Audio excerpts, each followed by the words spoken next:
ça va être de pratiquer une activité physique comme on peut en pratiquer en étant jeune adulte, adolescent. Donc ça peut être du tennis, ça peut être du yoga, ça peut être de la course à pied.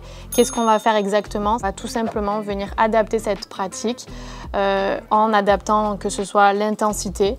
Donc on va réduire un petit peu peut-être le nombre de répétitions d'un certain exercice, le temps de pratique et la fréquence de cette activité. Donc si on avait l'habitude de faire 4 fois par semaine de la course à pied, on va peut-être réduire à 2 fois par semaine, voire peut-être même 1 fois, voire peut-être même à simplement faire de la marche rapide. Donc c'est tout ça un petit peu le concept d'APA, ce qu'on appelle l'activité physique adaptée.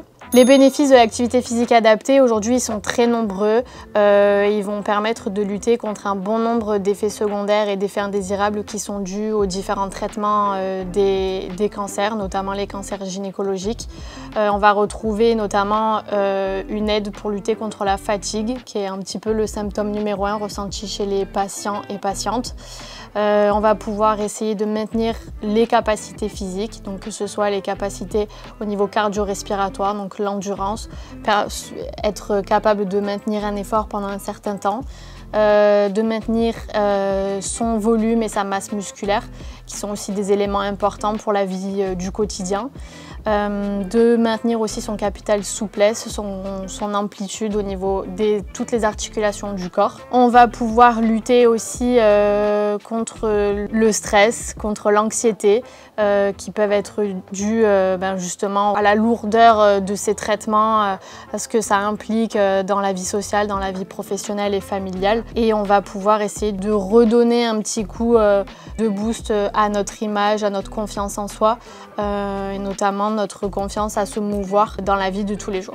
À l'Institut Paoli-Calmettes, ça va être une prise en charge vraiment personnalisée qu'on peut proposer à tous les patients et patientes de l'IPC, au travers déjà dans un premier temps de la prescription de l'oncologue référent.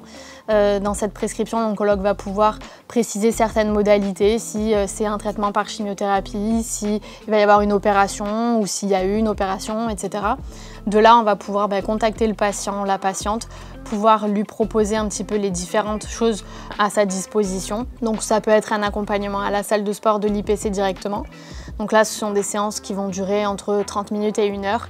Le patient vient et pratique une activité physique adaptée de manière encadrée avec un enseignant en APA diplômé. Il n'est jamais seul. Ensuite, ça peut être un accompagnement en chambre d'hospitalisation directement, si là les personnes sont hospitalisées et ne peuvent pas se déplacer vers la salle de sport. On peut également leur proposer un accompagnement à distance, qui là va se faire plutôt via l'application IPC Connect, qui est l'application que les patients et les patients téléchargent.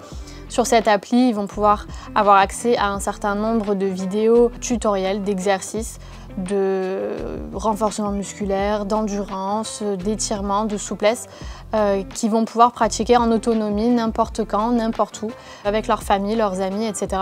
Et enfin, on peut également leur proposer de les aider à s'orienter vers une association ou un club sportif qui va pouvoir proposer des activités qui leur plaisent, qui sont avant tout adaptées et sécuritaires pour eux, et pour qu'ils puissent reprendre un petit peu une activité physique au quotidien et puis pérenniser tous les bénéfices qu'ils ont engendrés pendant les traitements.